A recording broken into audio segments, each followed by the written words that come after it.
gonna cough one more time. Sounds good. I'll probably cough at least once. Yep. Bam. Oh, we're streaming. We're live. This is we're not technically live, but not live at the same time because I won't release the live until post. That's fair. We're going. We're going. We are recording. Django's done drinking water. We got Greg Wright here in the Team Early as Fuck podcast studio.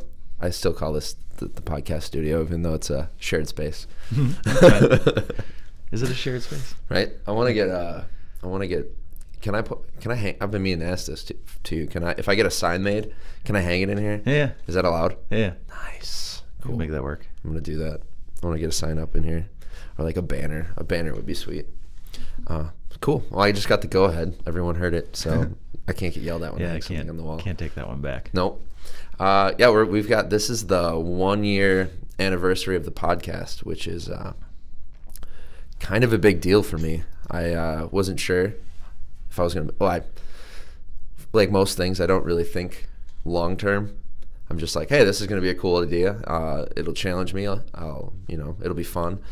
And a year later, still rocking and rolling. Yeah. Every week, I've released an episode and been trying to do some extra content, especially for the people that support the show on Patreon. So hence the YouTube, which Greg wasn't aware of, the video component. Oh, well. Walks in, here we go. There's video. But yeah, so it's been pretty cool. And oddly enough, while becoming is it member? Is that what you call it, membership based here? We call it user. User, that's what it is. User. At first I was like, why? What? It just sounds like they have a room there, and then you guys posted a picture, and you have all the fun, fancy stuff.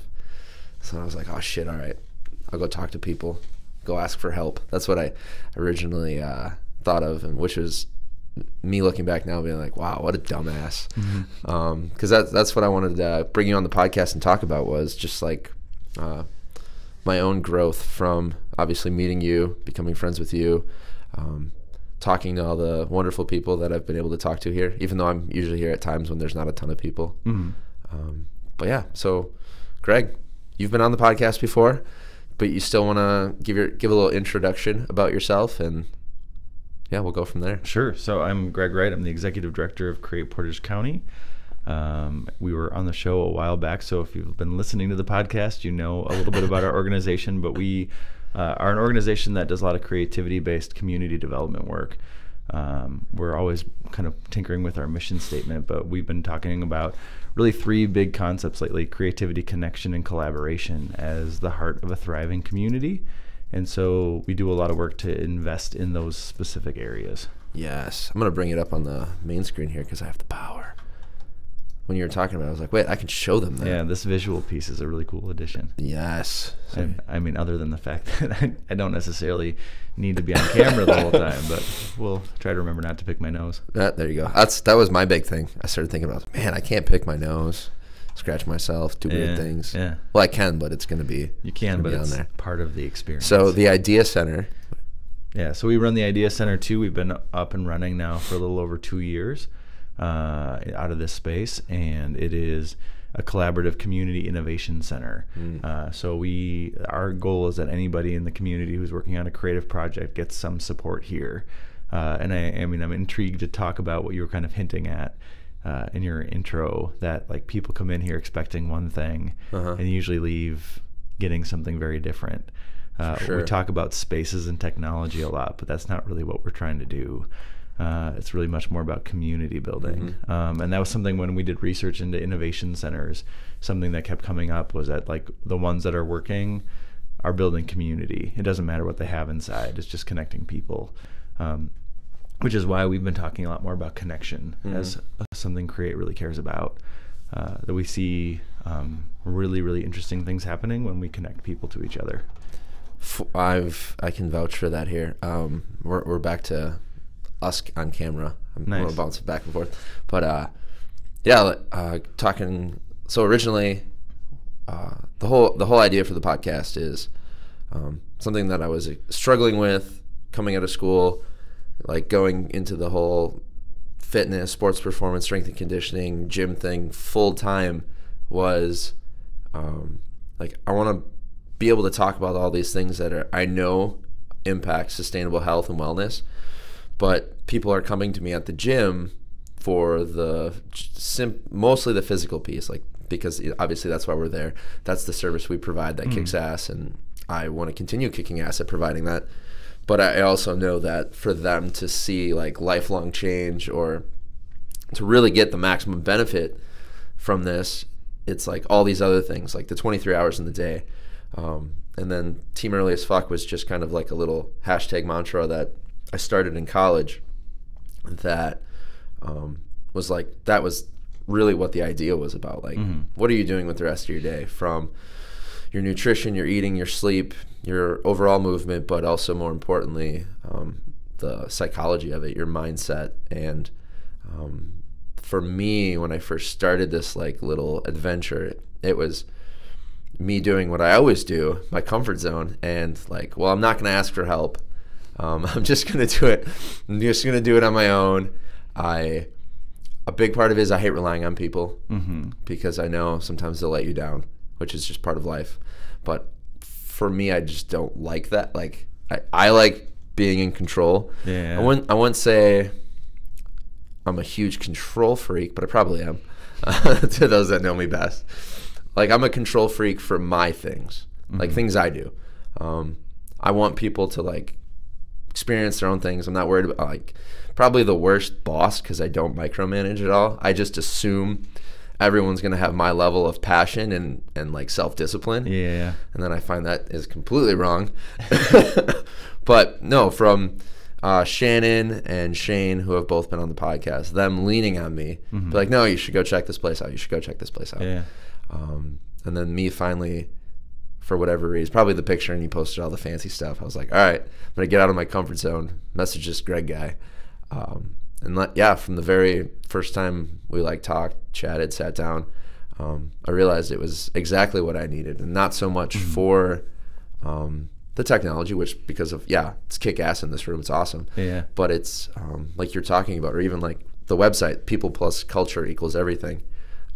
That's really what it's been about, and where I've seen the most growth is the community that you're talking about of people from all different backgrounds here.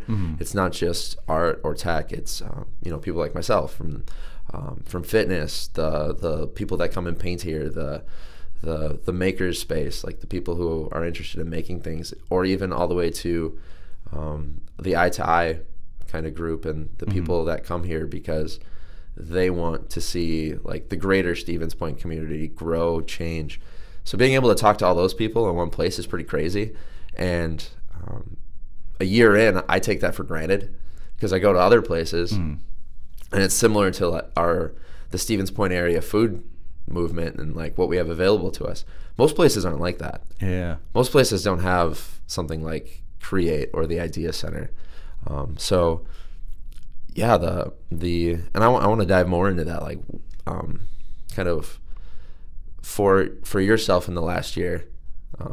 What has been kind of your big takeaway from this place that you weren't expecting? Yeah, well, like I was saying earlier, like, so we I was like 2 years ago really recognized that culture piece, that was really at the heart of how to help communities and people within communities grow, is that you had to create cultures that were enabling people to grow. And we really spent a lot of time on two cultures last year, talking about creativity and collaboration. Like, that was kind of the two things that we said we were doing, right? We were trying to foster more creativity in the community, and then when people had creativity in mind, to give them the support they needed to succeed in that creative venture. And it was interesting, I think, this whole year listening to our users talk about us, because they never mentioned either of those two things. They always mentioned connections. Like, every time it was like, oh, well, what Greg and Angela do is they like connect people to each other. I definitely use you for that. Yeah, well, and people, I mean, and we love it, and that's like, even, and I guess there was, one of our board members very early on like called me connector in chief. Like, that was my job, and so it was there, but it wasn't like something we had fully explored. And then we started doing actually some research into it, and kind of talking about the importance of like social capital, and how much faster you can get somebody to where they want to be if they know the right people, right? Yeah. And that, more and more became what our organization does. And I think specifically what we see as something really cool about a small town is that those connections are so much easier to make because you can't fill your world with people who do the same thing as you as easily in a small town. And so, I mean, I think about the fact that like I know you and Derek in the wellness world. I know like Sarah Jo in the bakery world. I know Anello in the beer world. Like these worlds that I don't really belong in because I don't do anything. I mean, I always joke with my local food friends who are doing such great stuff, but that's like not something I ever cared about. You have to care about it here because you have to. If you're going to connect to the social scene here, you're going to meet people who care about it, and they're going to make you care about it, and they're going to make you better in the process. And so, I think just thinking through gender groups, how do you get more people talking more regularly, given that that's right now where most of the cool work in the world is happening, is when like two unlike things come across each other and go, oh, we could connect on this and do something. And so, again, that's been a really interesting thing for us. And so I think more and more trying to get the Idea Center to feel like a place for everybody, and just, not have someone say, oh, well, you're not doing this there yet, so that must not be my type of creativity. Or, you're just an arts organization, so if I'm not an artist, I shouldn't end up there. It's like, well, no, you should. Yeah. And, and we're going to introduce you to people who make no sense in your life at the initial moment. And then 2 weeks, 5 weeks, 6 months down the road, you're going to go, oh, wait a second. You're going to have that aha moment. Yeah. When you talked about... like you were saying, linking things together, like, maybe one or two or more groups coming together for an idea that maybe they wouldn't necessarily be interested in, or perhaps what they're interested in, they, like you're saying, because of Create and kind of the community you foster here, or the culture you foster here, what they're passionate about, they see something and what the other person's passionate about that they typically wouldn't find. Are you familiar with the Book of Five Rings? No. It's like it's a samurai book, like, of kind of not so much like honor and masculinity, and I'm sure what most people are going to think, but just like, and how you hold yourself, and how you hold the standard of your physical training, your mental training, and how once you see the way. So talking about the way, like, for yourself, myself, it's community, like the idea of culture and the idea of the people that are in it and making it better. Like, once you see that, you see it broadly. So he says, once you see the way, you see it broadly. So you see it in everything. So you come from a background in education, English, and like you love that shit. Like when we've worked together on naming things, because naming is such a pain in the ass. Naming is such a wonderful opportunity. Exactly. This is why we're very different in that, because you're like sitting there and you've got all these ideas, and you like it just blows up in front of you, and I'm like, oh my God, where did you come from? Where did all this come from? But it flows naturally from you, and then I look at it, I'm like, oh boy, like, to me it's an insurmountable task, and you just just the way you talk about it is it's an opportunity. Maybe an opportunity for creativity, learning. I don't know, what more do you think about it? I mean, I think I was somebody who loves intention. It's naming as an opportunity for like definition, right? For really like honing in what you're trying to do, right? You an organization or product that has the right name, like, communicates a lot more than just its name, right? And that's, to me, what's so interesting about, I mean, somebody who's obsessed with language and words, and just how much more they can say than what they are intended to say, that you think about, like, finding the right name to a product, to a movement, to an opportunity, finding the right words to describe something can have really profound impact. And I think it's, for me, it is, getting back into this connection where that's kind of on my mind all the time. Like, if you don't have the right language, it's really hard to connect people to what you're thinking about doing. When you find that right language and people get it, it's very easy. And so to me, like, there's that transformation that happens when people are hearing the right words that connects them to ideas or concepts in a different way. And so that's why I like it so much. Oh man, it's got my brain all scrambling now, thinking about, because it's so true. So we're once again, we're coming back to the idea of once you see the way, you see it broadly. But coming back to coaching, what I do, day-to-day basis with individuals, with groups. From how I carry myself, how I speak to the group is different than how I maybe speak to individuals. I know that to be like, that's a huge part of what I do. Like, that's what keeps people coming back. That's what keeps the rapport high, the referrals high, word of mouth, and something I've been, especially since graduating from school and obviously coaching a lot more now than I did before, the idea of intentional communication, like not just talking to talk, but like I'm so analytical of every word that comes out of my mouth when I'm coaching, from just like how you greet the group if you're working with a group, like right away, like what's the group's demographic, are they mostly male, are they mostly female, are they the 5 a.m. group, the 6 a.m. group, the noon group, like it's always so different. Like my approach to each group, like I'm gonna be me, but like what you were talking about is like the idea of precise communication to clarify your point, or to get everyone kind of like bought in or understanding what it is you're talking about. Like that this year especially has been huge for me on that. I've definitely come to appreciate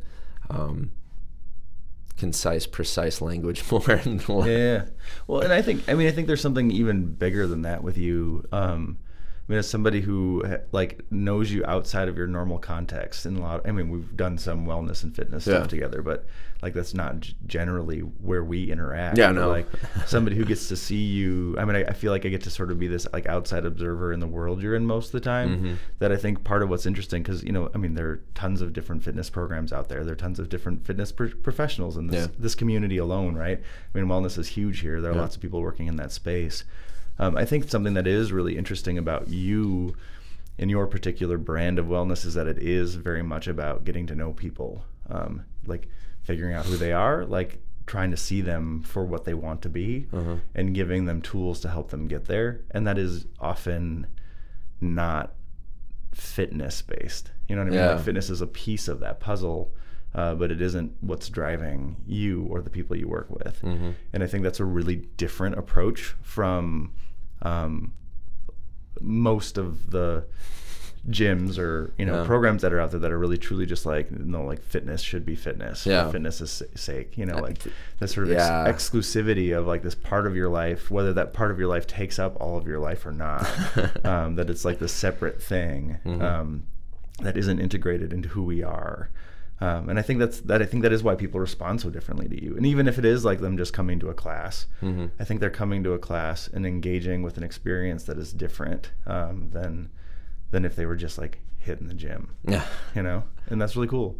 Yeah, that's you nailed it. You're definitely the better communicator between the two of us. Because that's a really good way of describing. I'm better with words. You are not better. You're communicator. A wordsmith. That's the point I'm making. A wordsmith. The word Jedi. No, that's you nailed it. That like all the help you've been giving me with Rect, and kind of like once again naming that, or kind of clarifying the point, which is what I'm still struggling with, but working on. I can feel I'm getting closer to the idea of what exactly that is and how to share it with people. But what you just hit is like really one of my passions is finding fitness or exercise that like works for that individual, for that person. Like where does it fit in their life? Like you talked about, I can definitely say from when I first started coaching, I was definitely more like probably the typical narrative for fitness. Like someone comes to the gym and they walk in and they're like, well, I'm here to get fit. And then I, being the very new coach, being like, well, this is fitness. You have to fit in this box that is fitness. And very quickly, for whatever reason, I realized like, that's not right. Like that's why I went to school for athletic training and sports medicine. And even in that space, they're very prone to like compartmentalize everything and be like, well, no, this is sports medicine. What you were doing over here was strength and conditioning or fitness. They're very different. And I get so claustrophobic in groups that are like that. Like no, it's all connected. It's from, in athletic training, they describe themselves as, and they are part of an allied healthcare profession. Like, so they want to connect with all the other healthcare professions and give this great service. And a big tenet of what they do is supposedly to prevent illness, injury. Well, so many people in that space they want to remove themselves from what I had done. So when I came in as the fitness guy, the coach guy, frowned upon. Like, I was all excited to go in. This is a ramble more about my own personal growth in this area too, but that they kind of poo-pooed. I'm too busy for fitness, or like mock me for having made lunches every day, even though I was in school. Well, why don't you just run through the vending machine, or why don't you just bring a sandwich? I'm like, well, no. Like, if I want to do all of these things well, from coaching, like going back team early as fuck, coaching 5 a.m., 6 a.m., working out, going to school, full class load, and then having clinicals. That's not going to happen if I'm just, going to the vending machine or making a sandwich or cutting all these corners that I know play a bigger part in what it is I'm trying to provide. And if I'm going to do what I'm passionate about, I need to be at the top of my game.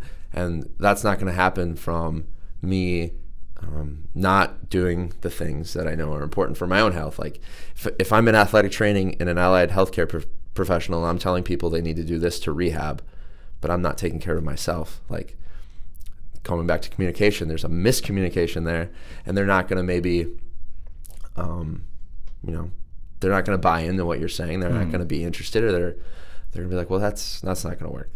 And coming back to fitness, I saw that with just like, if you remove fitness from people's lives, there's always going to be a disconnect. They're probably going to hate it. It's going to be boring. They're there just to check the box. Whereas if you can better talk to them and like understand what they do, where they're coming from, their background, their history. If you can understand all of that and then help them to move better, like, they're going to figure out where fitness fits into their life and why it's important to them. There's an essay that I'm like talking about way too often right now in my life. Let's bring it up. It's an essay called "Into the Electronic Millennium" by a guy named Sven Berkertz, and there's just this really small section of it that I have been obsessing over. But he talks about like how this is like an essay written in the 1990s, like right after the internet starts. And he talks about how people are switching how they read from vertically cumulative to laterally associative. Yeah. And basically the concept is like, when you used to read a book, you would read from page 1 to page whatever, 359, front to back. And this very like, I'm going to read the whole thing and I'm going to accumulate information as I go. But if you think about how you read online, you read like a website until you get enough information that you need more information from somewhere else, so you search for something else. And so it's like these other pages like slide in and you're piecing together a bunch of different things. And what I have been like harping on with this guy is that like I think that is the mindset shift that's happening right now in the world, right? Like, we live these very linear lives. You went to school, you got a degree, you got a job, you stayed in that job, you moved up like the career ladder in that job, and then you retired, and like things were just very orderly. And I think we're finding that order is fake, right? And that we compartmentalized a bunch of different things in our lives to like live this myth of singularity, of linearity, right? And now we're like breaking free of those chains by saying like, hey, you can do a lot of really disparate things. You can do things that are totally scattered and all over the place, and actually make like way more meaning in your life by connecting things that don't make sense together, right? And that's like, again, what I love about this space is bringing in people from all different backgrounds, all different interests, and trying to like find meaning in connecting people together. But I think you think about that from like a fitness lens, and again, I think where you're coming from, like, so fitness was this like activity you went to after work or before work. You like found a slot in your day, usually about an hour and a half, to like go and get your fitness done, right? And then it didn't matter what you did the rest of the day, because if you hit the gym, you checked that box and you were done. And so you'd have all these people who were like exercising hard, potentially, at that one set of time, and then making choices all the rest of the day that like totally like negated it. Yeah, and I think like, I think it, like without connecting it, without connecting it to other parts of your life, like how you eat, what food you are eating, how you move from work to home, just all those, what kind of action you have at work. Are you sitting the whole day? Are you not? Yeah. Like there's much more meaning that comes from fitness that's integrated than fitness that's like segregated from your life. And I think that's true for everything, right? Like creativity is just something you do, an outlet where you go to a choir once a week and get your singing out, but you don't have any other creativity built into your life. It's probably not going to be that rewarding after a while, right? If your faith is just going to church once on Sunday and then not thinking about that, your morality or your values at all any other time of the week, like that's going to not have a whole lot of meaning for you, right? And I think the tricky part is that like you're trying to merge together a bunch of things that don't always fit so neatly. But when you can get them to merge together, it's like, holy cow, this is awesome, right? Those are like those aha moments you have, is when you can pull together a bunch of things about yourself that don't seem like they should fit together and get them to fit together in a really profound way. And I was thinking about that just even in the sense of like, you can't do that alone, right? It's really hard to do that by yourself. Like it's really easy to compartmentalize and control if you're doing it on your own, but like to actually grow and have like positive experiences in that way, you need other people with the skill sets you don't have, informing you in the places you can't. And it's really great to have that experience. It's also, though, really hard in the sense that like we're recording this podcast a half hour later than we planned to because we're sharing this space with people and they mess with the technology. Like, like letting other people into your life means letting them mess things up in your life too. And it's so easy to notice when people mess things up. It's so hard to notice when people are contributing. True. And so, so we like, it's easy to be like, well, I'm going to shut that person out because they screwed this up. And it's going to be easier for me if I just control everything, compartmentalize everything. But I do think like that's the major shift that we're making as people, is like, how do we let more people into more parts of our life? How do we be more honest with each other, right? You can't be a good fitness coach to me if I don't tell you about my actual habits, right? Which is something I've been struggling with, but trying to get better at, is just actually being honest. Like, this is how I actually eat. This is how I actually exercise. This is what my life looks like. And I think, again, the more we can let people into that, the more we can grow ourselves. It's really hard to do that if you're not open to that, right? For sure. You were talking about you made the connections of creativity and what was the other one? The big one is the creativity. Oh, and then you talking about religion and how if you only do it, for that hour a week, or for only like if you go to choir or to church, and that's so true. It's that's seeing that in a lot of things. Do you think, and then this idea you're talking about of being more open, do you have do you have time or moments, or do you sit down and like contemplate, be intentional with those kind of things, or is it just something so that you're more aware of it throughout the day? If my question makes sense, like how do you go about doing that? I mean, I think one of the things that's really where I feel very fortunate in my life is I feel like I am like paid to think about this kind of stuff. That's a good point. And like legitimately, like my job is to try to like help build community, right? Help activate people more, help get people more to where they want to be living their lives. And so I'm lucky in that I get to think about it all the time. I will say I sometimes struggle with the fact that like my job is mostly to do that for other people and less to do it for myself. And so I can like get really busy in thinking about community building or entrepreneurship support or whatever else, and like lose sight of the fact that, I probably should grow too. Like I should probably take some time to reflect on that myself. But like I'm a reflective person by nature, and I try to build that time in. And so and I can tell like if I've gone through a stretch of time where I haven't like carved out that personal growth time, that I'm not as good at doing the work I want to be doing in other places. Like that's something. Yeah, it just is really important to build into my week, my day. If it's not there, it's pretty noticeable. Yeah. What are your big tools you use, or your big activities? That's interesting. I've never thought of it that way, really. I mean, I just really enjoy thinking. Okay. So that's part of it. And see, that's too how like the two of us are so different. Because I'm always like, I'm such a, I don't, tool, or like, I'm always thinking of like, I'm trying to, you can probably do a better job describing it, but like you just said, you're very reflective and intentional, whereas for myself, I'm always like, where am I always have to think of it as like a structure. Where am I weakest, and then how can I strengthen it, or how can I add to it? I'm always trying to add to my, like, myself, my growth. Yeah. I think for me, a lot of it is like, I've had friends who joke around with me that I'll like meet somebody the first time and they'll leave talking about whatever was like really big on their mind, and they're like, how in the world did you fall into that conversation so fast?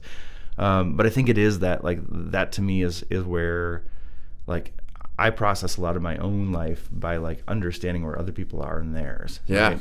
And I think the more you can, and again, that gets into this idea of like connection, right? The more you actually know people and know what they're thinking about and know what they're going through, the easier it is to like reflect that on your own life as well, right? And if you see somebody, you're like, this person's really good at this and I'm not as good at that, like, get to know them. You know, like figure out how they, because it's not, it's not work. I mean, that's, I think, the thing that people often like misunderstand is that people who are really good at stuff usually are working way harder than you expect them to be. They're just committed to it, and there may be some natural elements that initially got them into it, but like succeeding is never easy for anybody, know. And if it is, then it's short-lived and you don't appreciate it. Yeah. And I mean, and then I just don't even believe, I guess there are circumstances where other people have access to other people's success that can look like success too. Like your dad starts a company and does really well, and you inherit the company. That's you true. should be successful in that way, but it's not really your own success in that case. Yeah. I think like actual success for somebody comes from hard work always. For sure. I totally agree with that. For your, going back to communication and you being a word Jedi, what do you do to kind of foster that kind of creativity? Yeah, well, I mean, I'm a big reader. I like to write. I mean, writing, I do less of it now because of my life being busier, but I mean, I shouldn't say that. I write a lot for work now. Yeah. And I think you could bring any board member from Create on and they would tell you that I'm annoying about how much I think about the language of the organization, because I'm always like, here's a new idea for the mission statement. Yeah. Just tweak it this little bit. Tweak it a little bit. And they're always like, I don't think that this matters as much as you think it does. But I think it does. But I do spend a lot of time thinking about the language we use as an organization. I mean, there's an example of it which my board makes fun of me about. I always use the word we whenever we talk about Create, because to me it's important. Like, I don't do any of this work by myself. Yeah. But I am often the person doing the work, and so there's a difference between saying like the work I do and the work we do. It conveys very different meanings. And I think especially when you're talking about an organization that's trying to be community minded. Like, the reality is that even if I'm the one who's doing some physical task, like, I'm doing it with the support and the guidance of a community around me, or it's not going to work. Yep. Right. And anytime I try to do something by myself, it fails. And so, like, there are always other minds, other people, other fingers, like, in the mix with whatever work we do. And so just trying to be really deliberate about that. But I mean, that's a lot of that for me is again blurring a background. Like, I was a writing teacher for 8 years before I made this jump, and so spent a lot of time talking with students about language and why language is important. And just internalized a lot of that in the process. I think for me, the reason why I love words so much again is I want to make sure I live life fully, and I don't think you can appreciate life if you can't explain it. Right. I like that. So for me, like, really wanting to get at like what it is I'm experiencing and how my experience is different from yours and how your experience is different from mine, right? Like really having language to describe that nuance. Like, you have to be in love with words to get there. And know that like two words that are similar in meaning can convey very different things when applied in different ways. That was one of my favorite things to do with students back in the day, was have them write the same sentence. Like, give them a very simple sentence and just say, okay, write your own version of this. And you'd end up with, if you had 28 kids in the class, you'd end up with 28 totally different sentences that all said at the end of the day the exact same thing, but in very different ways. And you could pull things out like who was like a pessimist versus an optimist versus, who really loved color, who really loved sound, like all that sort of stuff would come from how they wrote those sentences. And so it was just really interesting to watch again, us convey the exact same meaning through so many different pathways. Yeah, that's you're talking about that with your students. That's what I really loved about that exercise Derek had us do for like the personal wellness and reflection.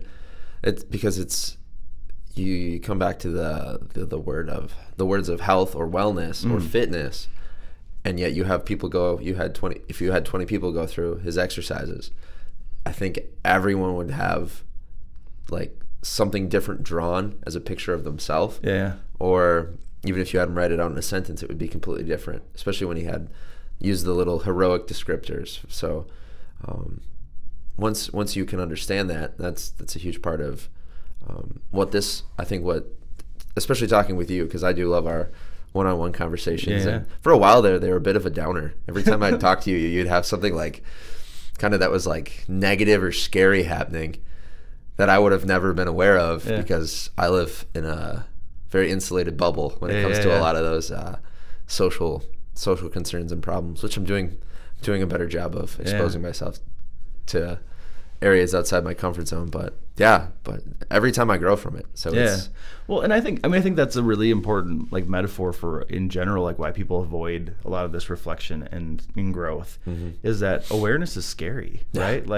I look around. I always am careful to try to say this as respectfully as I can, but I see a lot of people around me who are doing the things because they don't want to think about what they actually want to be doing, right? Ooh, yeah. Or in situations, be they relationships, be they jobs, be they habits, whatever, that it's just easier to stay on that path. Yep. And I don't know how much we've talked about this in my own personal life, but so I was a high school teacher in Chicago. I ended up buying this condo that ended up being a total disaster. I had to get foreclosed on.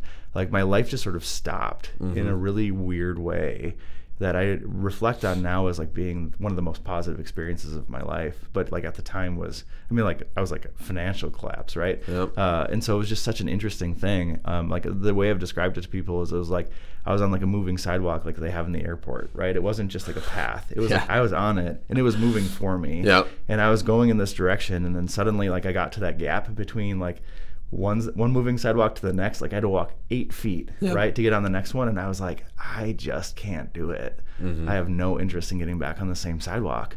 And it was just really, really interesting to like have that moment hit me and go like, I am not living the life I want to live, even though I'm happy, even though like I'm, even though everything around me seems positive. Yep. This isn't the life I want. Yeah. And I think that's the reality for people in a lot of circumstances. I think the reason we don't talk about race, the reason we don't talk about faith, the reason we don't talk about politics, the reason we're really reluctant to have some of these big conversations is like a lot of us know that we're not as happy in our lives as we want to be, and it's easier to just sort of coast and ignore that dissatisfaction than it is to address it. Yeah. Because if you address it, like if you're aware of it and you don't do anything about it or can't fix it, like that's much scarier. That's right? true. Shit gets uncomfortable. Yeah. But at the same time, like, I look at my own life and go, every time I've gotten uncomfortable, like a version of me that came out of that discomfort was always way better than the person I was beforehand. Like I look back at every major growth stretch in my life, and it's been entirely the byproduct of getting uncomfortable first. Yeah. God, I love that. Always comes back to that. It's like just a life tenet. Get comfortable being uncomfortable. Yeah. It's never a bad idea. I shouldn't say always, but I'm sure there's a couple. Well, and then I think the question, and I think this is a question for, this is, I think, where we've become good friends is that we both do this for people, right? Yeah. We both are trying, like you in a wellness and fitness world and me more in a like professional creative venture world, like trying to create a space where people can feel very uncomfortable and still feel safe. Yeah. Right. And like explore that awareness and growth in a way that they don't feel unsupported, right? So that the process feels positive, even though a lot of what they're wrestling with isn't.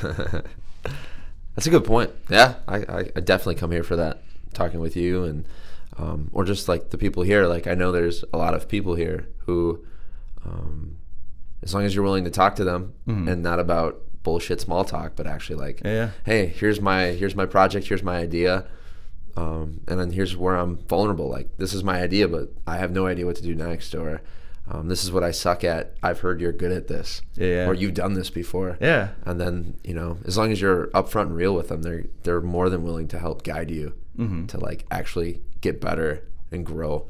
So yeah, that's what's amazing about this place. Yeah, I mean, I always say we all have things that we find easy that other people find hard. Yeah, and we're all really happy to give away our easy and like learn from other people's easy. So like I mean, you say that about work. Like I love words. I love writing. If I can help people, like being an example. Hey, you handle it today. We sort of, yeah. After a little bit of anger, but I also like know that there are people in my life now who do have those answers, who are more than willing to help me out because that's easy for them, right? Yeah.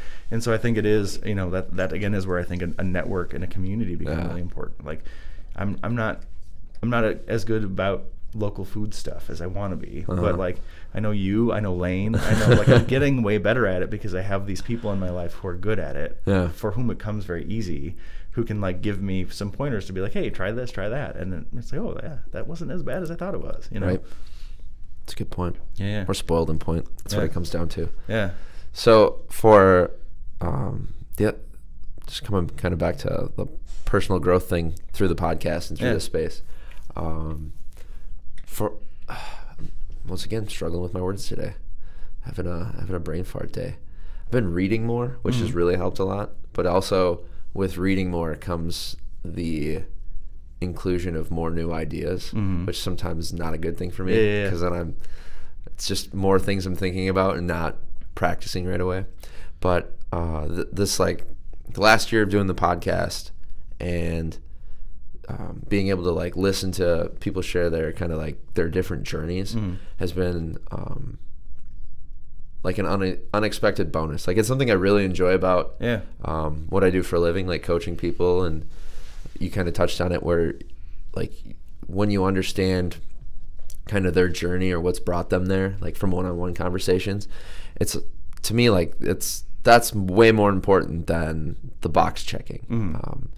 So like a lot of places like the hospital or even a lot of gyms, it's like check the boxes for like these injuries, orthopedic injuries, these backgrounds, like family history of this and that, and like obviously those things are super important, but coming back to like fitness and wellness, like without actually understanding like their mindset or really their why, like you're never really going to help that person. And that's from talking to people on this podcast, and even coming here and starting here, like that's always been like a big part of what you do in our conversations is like, well, why are you doing this? Like what's your why for doing the podcast or talking to this person? And so that's something I've been really focused on and clarifying more this year is like the why. You were talking about mission statements. I go back and forth with Mike all the time on the Team Early as Fuck one, or he'll just like send me something and then I'll be like, damn it, now I've got to go relook at the mission statement because it is important. Because in coming back to connecting it to health and fitness, when I talk to people about their why, like your why has to be more important and deeper than your goals. So like a mission statement for a company, like it needs to be like worded precisely, and then as you evolve and change, reworded, because maybe your value shifts or something along those lines. But it also needs to be deeper than a goal. Like you could come to the gym because your goal is to lose 10 pounds, but I doubt that's your why or your personal mission statement for why fitness is so important. So like with this podcast too, it's like coming back, well, what's my why for doing it? Originally it was to, broaden my own, because I was selfish, broaden my own experience and talk to more people and hopefully be able to share it. And now it's the more I do health and fitness, the more I realize like the why is to help people, because I was in a position very similar to a lot of the people I work with where I'm not sure where to turn when it comes to nutrition or sleep and or a conversation like the one we're having about personal growth. Like how do I foster that? How do I create it? I talk about being uncomfortable all the time at the gym, but like the mindset of it, not just the physical component of it, like being uncomfortable with your thoughts and realizing, hey, that's okay. It's okay for that to happen. But Yeah, so coming back, I love the idea of reevaluating a mission statement for a business or yourself, because when times get difficult, or if you get into like a negative feedback loop with yourself mentally, it's important to be able to come back to that and kind of reread it. And I'm sure you're a big believer, but like words can kind of like suck you back into a better feeling, or they spark a memory that might take you out of that negative loop. And if you're not having these like reflective moments with yourself and reevaluating your mission statement, like that's not going to happen. And I think that's a powerful tool for a lot of people, is coming back to that why. Yeah, I was like paying attention to what work doesn't get done. Okay. Because I think there's something. I think that's even more informative than the work we do, right? Like when we say, "Oh, I really want to lose 10 pounds," but we don't. Yeah. When we say, I want to start my own business. I want to, whatever, make a movie. I want to, whatever it ends up being. Like when we say we want to do things and we don't get them done. Yeah. I feel like usually it's a disconnect with that why piece, right? Like if you might not actually want to, or you might not have figured out why you want to. Okay. And I think when those two things, when you actually do have purpose behind what you're doing, it's usually much easier to get something done, right? And I think that like that is, I think that's worth paying attention to. Like I think there are things that we say we want to do that we don't actually ever really care to do. And it's fine to let go of those things, or something that seemed appealing to us at one point. Just we outgrow, we move beyond, like life pulls us in a different direction. And so, I think it is about constantly reevaluating, and and that's where I think again, like a good mission statement, a good why statement is something that should be fluid. It should never be fixed, right? Because if it is, like you're not growing. You're not interacting with the world in any good way, and that doesn't mean it won't stay fixed for long stretches at times. Like you won't really hone in on something that's good for a while, but like, I mean, again, you're going to get to a point where things change. So I'm going to turn the tables and say, like, I'll be the interviewer here for a second and say this. Ooh. Like, so what has the growth looked like for you this year? Like what is, 1 year in to this podcast, like what does the podcast mean to you? Why are you doing it? What have you pulled from conversations regularly with so many different people? So that's a good question. The first thing that comes to mind is, and we've been talking about it the entire podcast, is the most memorable conversations, and the ones I always get the most feedback from are the ones where it is a story where someone's kind of like hit really shitty times. Like life was super uncomfortable, and then they grew from it, they improved.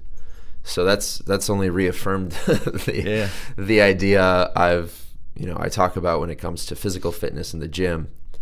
So I would say in the last year, the biggest form for my own personal growth is coming to terms that should be my outlook when things are shit, even outside of fitness in the gym. So personal relationships. One I've talked about it. I think I talked about it on one of the previous podcasts, but relationship with my dad. He had a heart attack. Was it 3 years ago now? 3 years ago, and he had a recent scare this past year. And it'd be super easy to do what most of my family did, which is also frustrates me, because instead of just allowing him to kind of stew or get away with continuing bad habits. So I'll put an example on this. So after his first heart attack, he kind of slumped into some depression. That's understandable. He's always been a physically active guy. To take that from him, to tell him that, hey, you had a heart attack, is the same as saying like, hey, you're weak to him. He's old school, very stubborn, youngest of 6, grew up single. His mom, my grandma, was his only parent. So he's got all of those issues from not really ever talking about anything. And I know where I get a lot of it from. Yeah. So everyone in my family kind of just like let him stew in this stupor, this depression. And the first time I kind of let it happen too. I was like, yeah, you know, let him mope around, let him be this and that. Well, this time when it came around, I wasn't going to let that happen. Like, I watched my grandma, her health deteriorate, and where he's not, I want him to enjoy those years and to be in the best physical shape or condition he can be in, because I know that's what he wants. That's his why. Like, that's, he values that and he enjoys that. So after this last scare, instead of taking what I probably would have done before or the easy way out, was having those tough conversations with him. And I like crying to my mom about something, but God forbid I would cry in front of my dad growing up. Like, that that's frowned upon. He would always tell me not to cry. Like, you know, don't cry. And growing up, you kind of put that connection that, well, that's, guys don't cry, right? That's why he's telling you that. And then it was only as mildly embarrassing as this is at this point, not until this past year realizing, like, no, he's telling you that because he doesn't know how to deal with those emotions or that idea, or like that's where it's coming from. He's not telling you to do that because guys shouldn't cry. He's telling you to not cry because he has no idea how to handle those emotions.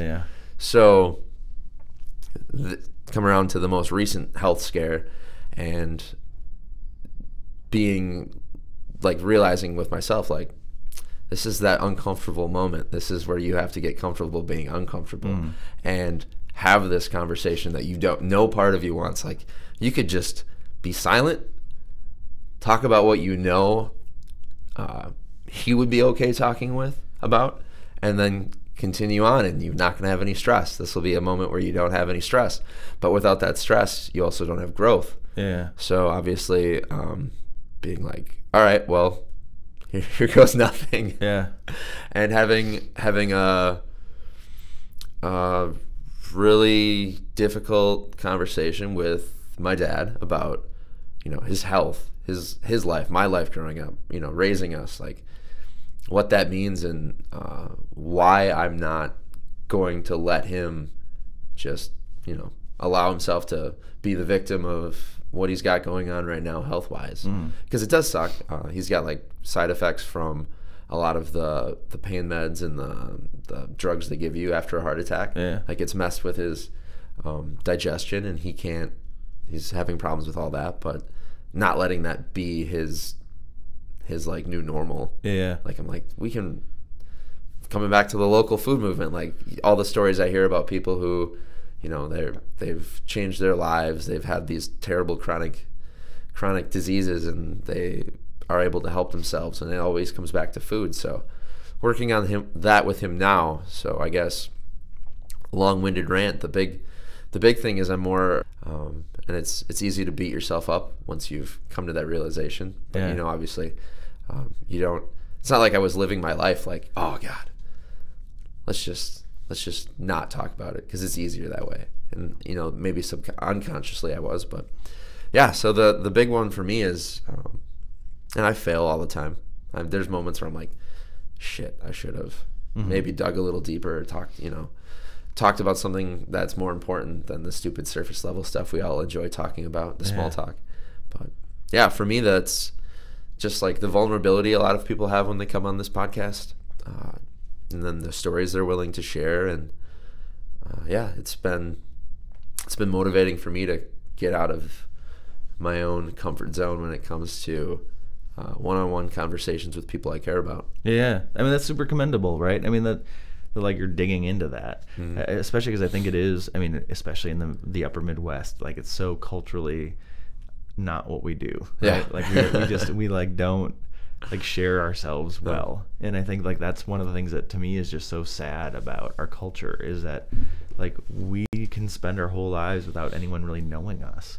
Like even people who are in our lives, like even people who are close family can like not be well connected to our experiences and our struggles and our joy and our sadness, you know. And I think Like that just, to me, I mean, and that may be like the storyteller in me. Like that's just sad. It is super sad. And it's sad that we've created an environment that doesn't allow people to share themselves more openly. Yep. And that's, I think, what's so cool about you and the podcast is like starting to dig into that, starting to give people that opportunity, and to make storytelling a part of wellness, right? Mm-hmm. To say that, like, without being able to talk openly about who you are and what you want out of life, and to identify what motivates you, and what's driving you, what's holding you back, like without understanding that self mm-hmm. piece, the rest of this doesn't work. Yeah. And so, and that's where, like someone like Derek too is so valuable in the community. I love Derek. As somebody who like gets that wellness is so much bigger than fitness. Yep. Right.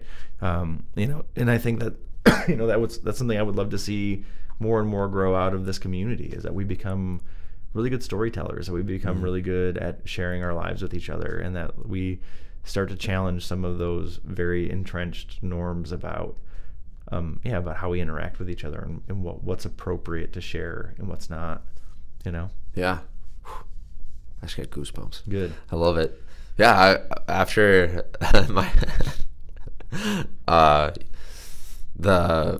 with the conversation with my dad, we both ended up in tears crying. So yeah, it's very cathartic. Which is awesome. No, it is good. Yeah, yeah, it was a good moment. Yeah. And then understanding, and then finally getting out of him, like how he feels about like all of that, like just the idea, like what we were talking about, him and I, was super important for me, because it's never, you just, especially with, I don't know, maybe you're not like this, but with my parents, and just the fact that they're both from broken households, and they mm-hmm. both are terrible at talking about things. That's just how I grew up. That was what I thought was normal. Yeah. And so then you start to create like assumptions and narratives for people. Yeah. Like, well, this is how they think, obviously, because I've lived with them long enough that this is obviously how they think. And then you realize that's a really dumb idea. But I think a lot of us do that. They make obviously just surface level assumptions, and it becomes easier with people that we've lived with, or we've known for a long time, even without really knowing them, like you were talking about. So yeah, from this last year, I've definitely checked myself in that regard. Like everyone has a story. Everyone, like of all the insane decisions we each are allowed to make in our lifetime, like these are the ones that we end up with. So not assuming anything about anyone. Yeah. And then just like talking and listening and being able to actually like sit down and have that conversation with my dad, and it was out in the middle of the woods. Yeah. Was pretty phenomenal. Yeah. Well, and I think too, just like, I mean, to like put this through the lens of fitness, like fitness is all about habit, right? And, yes. and about practice, right? That you're not going to get better, you're not going to get stronger, you're not going to get thinner, you're not going to get whatever without like doing the work of regular repetition. That's true for listening as well, right? Like we aren't going to get better at listening to other people without regularly practicing the act of listening. We're not going to get better at sharing without regularly practicing the act of sharing. And I think like whether intentional or a random byproduct of you deciding to do a podcast, like that has built this practice into your life, right? You make time every week to sit down with people who you can learn from. And you listen to them, and you give them space to talk, and you talk and share. And I'm sure, like over time, it's gotten much easier. I mean, I would very easily connect like the reason why you were in a place to have that conversation with your dad is that you've been having those conversations with people all year, right? And like without that practice, without that skill, like I mean, it's just like. I mean, I did a winter triathlon this weekend without training, and I'm hurting this week, and I'm I'm hobbling from place to place because I should have put more time in. It's not that you can't do it; it just usually doesn't go as well, and it doesn't feel as good when you're done. But when you're in that practiced and trained mindset or physical space, it's just so much easier, right? And again, I think that's like, to me, as somebody, I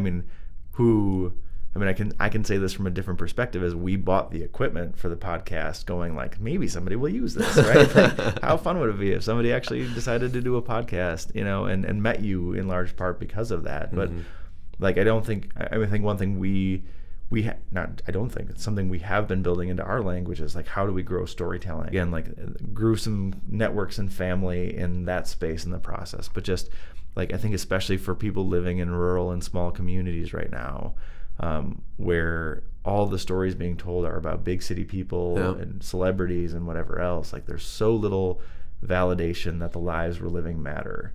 Like, we can do that ourselves. Like, we don't need some major network to tell our stories for us to share and tell and listen. And so, you know, like, it's just been really interesting to watch what started out as a fitness podcast evolve into something much bigger over the course of this year with you. And just the people you've had on, the conversations you've had, the stories you've shared. It's just really cool. Yeah. Well, thank you. Thanks for helping make it happen. Yeah. Going back to what we've been talking about this whole time. That's what we do. No one's an island. We're doing all this shit together. I love it, man. We just hit an hour and a half with all the tech work. So, what any lasting comments or shares or nuggets for people? I mean, I think it's interesting. You know, themes came out of this conversation that I wasn't necessarily expecting. But I think this idea of, you know, like, I mean, obviously I was expecting to talk a little bit about connection because that was on my mind. But I think this idea of storytelling and, you know, and listening. For me too. Yeah. I love that idea. You know, and just bringing that back to the gym. Thinking about it, well, I was going to say, I think both of us are going to bring that back to both of our work, right? Yeah. Like that we need to figure out ways to do that more. You know, I think that we're living in interesting times in terms of like connection being all the time and sort of not there ever, you know. And I think like we do have tools, Instagram, Facebook, whatever else, to tell our stories all the time, but that isn't, there's something inauthentic about that, right? Yeah. You know, and so how do you, when you are sharing yourself as regularly as we are, but also never in a way that is like profound and intimate, for lack of a better word, how do we build those spaces more regularly? You know, and so I think that's something I'll take back to our work and think about how we can foster storytelling and connection in that way too. Mm-hmm. For sure, I agree completely. Well, let's plug some Idea Center user memberships here. Yeah. So if someone's interested in, we got the podcast studio, we got a video lab, we've got the event space. Mm-hmm. Got working space. Got a 3D printer already here, another one coming. Nice. We're always interested in other technology people need, if enough people need it. We've got an electronics and robotics group that's meeting now. I think we're going to be making some sumo bots soon. Oh, shit. Which are, I learned about this, are robots that like you have to be able to like identify another thing in the pit with you, move towards it, and try to push it out of the pit. Nice. So we'll see. Yeah, so if you're interested in robotics, we're doing some of that now too. If you have a creative idea, that's what we're here to do, is help you get your feet off the ground, or on the ground, get your idea off the ground. There you go. And we're here to support. CreatePortageCounty.org is our website. You can check us out there. My email address is gregw@CreatePortageCounty.org, and we love meeting new people. So the more new people, the better. We talk a lot about serendipity being like what drives our space. People walk in like 2 days apart that need to know each other almost all the time here. All the time. And so it is just insane to us the number of times like random connections have happened because of two new people that have walked through our space. So yeah, so even if you have no idea what you want to do, swing in. Yes. We just want to know who you are and know you well. Love it. Love it. Well, thanks, Greg. Yeah. Appreciate you coming on. Thank you. For all your tech support. Of course. We crushed it. All right. We'll see everybody later.